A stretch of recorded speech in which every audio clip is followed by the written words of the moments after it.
நீலகிரி மாவட்டத்தில் பனிக்காலத்தை வரவேற்கும் வகையில் உதகையில் உள்ள மலைப்பகுதி மேம்பாட்டு திட்ட மைதானத்தில் 45 வயதுக்கு மேற்பட்ட ஆண்களுக்கான தென்னிந்திய அளவிலான கால்பந்து போட்டி ஒருங்கிணைப்பாளர் ரகுராமன் தலைமையில் நடைபெற்றது.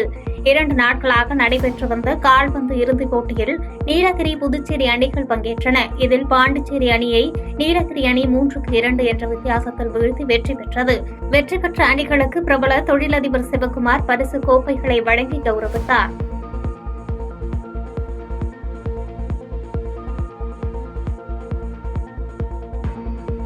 திண்டுக்கல் மாவட்டம் கொடைக்கானல் அருகே உள்ள பெரும்பாறை பகுதியில் அரசு மேல்நிலைப்பள்ளி மாணவர்களுக்கு கஞ்சா விற்பனை செய்ததாக ஒருவர் கைது செய்யப்பட்டுள்ளார்.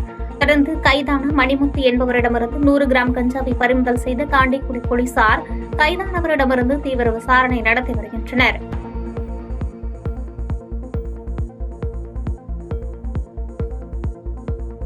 நீலகிரி மாவட்டம் உதகை அடுத்த தலையாட்டுமந்து குடியிருப்பு பகுதியில் உள்ள நடைபாதையை சீரமைத்து தர வேண்டும் என வேண்டி 33வது வார்டு பொதுமக்கள் ஆட்சியரிடம் மனு அளித்தனர். பலமுறை வார்டு உறுப்பினரிடம் மனு அளித்தும் எவ்வித நடவடிக்கையும் எடுக்கவில்லை என்று வேதனை தெரிவித்ததோடு நடைபாதையின்றி பொதுமக்கள் மற்றும் குழந்தைகள் அவதியடைவதாக தெரிவித்து உரிய நடவடிக்கை எடுக்க வேண்டி கோரிக்கை வைத்தனர். இந்த வழி பிரச்சனை நாங்க 2 வருஷமே கேட்டுருக்கோம். வந்து பாக்குறாங்க, இதை ஆச்சுன்றாங்க. எந்த முயற்சி எங்களுக்கு எடுத்து எதுவுமே செஞ்சு தரலைங்க. நடத்துறக்கே வழியில எங்க வீட்டுக்கு நாங்க 10 குடும்பம் இருக்கிறது இந்த இடத்துல. யாருமே வந்து இப்ப செஞ்சு தரமா 1 மாசம் 10 நாள் இருக்கும்ன்றாங்க. எதுவுமே 2 வருஷமே எங்களுக்கு எந்த முயற்சி எடுக்கல. காஞ்சிபுரத்தில் சாம்சங் SH தொழிற்சாலைகளில் தொழிலாளர் விரோத போக்கு கடைபிடிப்பதாக CITU தொழிற்சங்கம் சார்பில் குடும்பத்துடன் தொழிலாளர்கள் கண்டன ஆர்ப்பாட்டத்தில் ஈடுபட்டனர். தொழிற்சாலை மாவட்டம் என கூறப்படும் காஞ்சிபுரம் சுங்குவார்சத்திரம் பகுதியில் அமைந்துள்ள சாம்சங் இந்தியா நிறுவனம் மற்றும் SH எலக்ட்ரானிக்ஸ் நிறுவனம் உள்ளிட்ட தொழிற்சாலைகளில் தொழிலாளர்கள் பணியிடம் நீக்கம் செய்ததை கண்டித்து சுங்குவார்சத்திரம் பேருந்து நிலையம் அருகே CITU தொழிற்சங்கங்கள் சார்பில் தொழிலாளர்கள் 200க்கும் மேற்பட்டோர் ஆர்ப்பாட்டத்தில் ஈடுபட்டனர். இந்த ஆர்ப்பாட்டத்தில் தொழிலாளர்களின் குடும்பத்தாரும் கலந்து கொண்டு தொழிற்சாலைகளை கண்டித்து கோஷங்கள் எழுப்பினர்.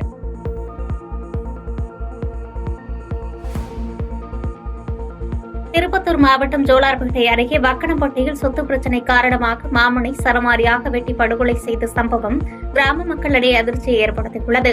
தகவலின் பெயரில் விரைந்து வந்த ஜோலார்பேட்டை போலீசார் உடலை மீட்டு திருப்பத்தூர் அரசு மருத்துவமனைக்கு பிரேத பரிசோதனைக்காக அனுப்பி வைத்த நிலையில் திருப்பத்தூர் அரசு மருத்துவமனையில் உயிரிழந்தவரின் உறவினர்கள் திரண்டு கதறி அழுதது சோகத்தை ஏற்படுத்தியது. மேலும் இந்த கொலை தொடர்பாக வழக்கு பதிவு செய்த போலீசார் தலைமறைவான குற்றவாளியை தேடி வருகின்றனர்.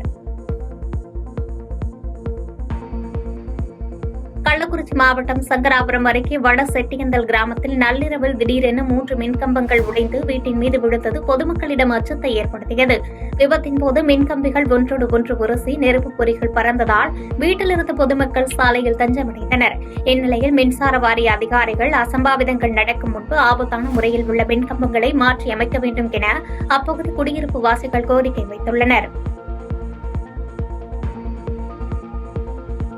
புதுச்சேரி கிருமாம்பாக்கம் அடுத்த கிராம பகுதியில் மனநலம் பாதிக்கப்பட்ட 38 வயது மதிக்கத்தக்க பெண்ணை கர்ப்பமாக்கிய 65 வயது முதியவரை போலீசார் போக்சோ வழக்கில் கைது செய்து சிறையில் அடைத்தனர். கடந்த மாதம் வயிற்று வலி காரணமாக பெண் மருத்துவமனையில் அனுமதிக்கப்பட்ட நிலையில் திருமணமாகாமல் கர்ப்பமாக்கி இருந்தது தெரியவந்தது. இது தொடர்பாக மருத்துவர்கள் போலீசாருக்கு தகவல் தெரிவித்ததன் பேரில் கிருமாம்பாக்கம் போலீசார் கடந்த மாதம் பாலியல் வன்புணர்வு பிரிவின் கீழ் வழக்கு பதிந்து விசாரணை நடத்தி வந்த நிலையில் பெண்ணை கர்ப்பமாக்கிய கிருமாம்பாக்கம் பகுதியைச் சேர்ந்த தேவராஜ் என்ற 65 வயது முதியவரை கைது செய்துள்ளனர்.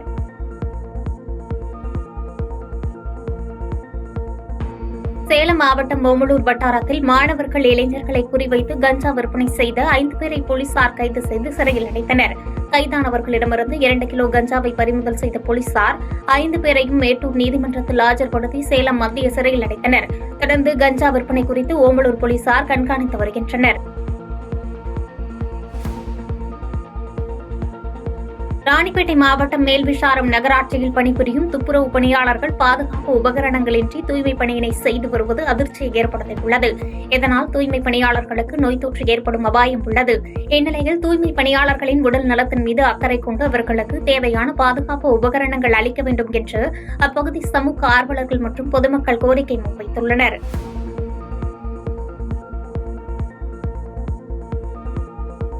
மும்மொழி கொள்கையை தமிழ்நாட்டில் செயல்படுத்தினால்தான் மத்திய அரசு தமிழகத்திற்கு வழங்க வேண்டிய 2152 கோடி ரூபாய் கல்வி நிதியை ஒதுக்க முடியும் என மத்திய அமைச்சர் தர்மேந்திர பிரதான் கூறியதற்கு எதிர்ப்பு தெரிவித்து திருவாரூர் மாவட்டம் மன்னார்குடியில் அனைத்து இந்திய மாணவர் பெருமன்றம் சார்பில் ஆர்ப்பாட்டம் நடைபெற்றது.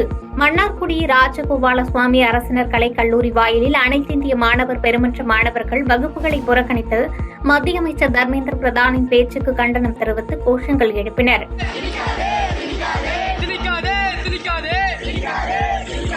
தேசிய கல்வி கொள்கையினை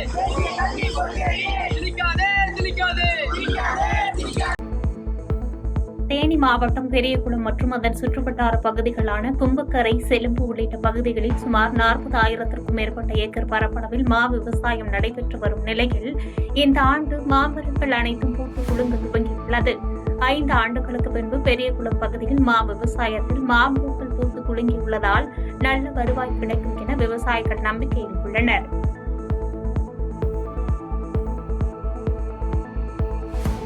கடலூர் மாவட்டம் புவனகிரியை சேர்ந்த பல் மருத்துவம் படித்து வந்த சரண் என்ற இளைஞர் சாலை விபத்தில் மூளைச்சாவு அடைந்த நிலையில் பெற்றோர்கள் ஒப்புதலோடு இளைஞர் உடல் தானம் செய்யப்பட்டதை தொடர்ந்து அரசு சார்பில் அவரது உடலுக்கு அரசு